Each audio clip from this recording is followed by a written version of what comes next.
I want to show you how to use the scanner bin with your smartphone as a document camera for remote learning environments. So I'll start from the beginning here.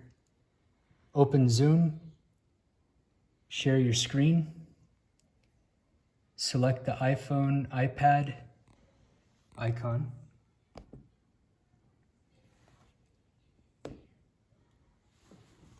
Then on your phone, you want to select screen mirroring and then choose your computer name.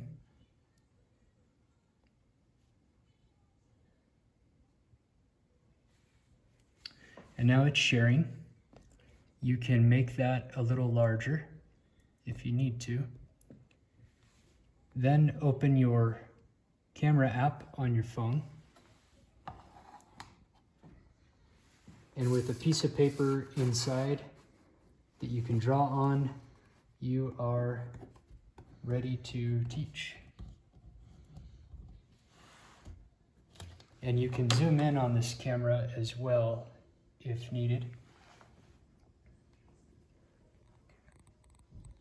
All right.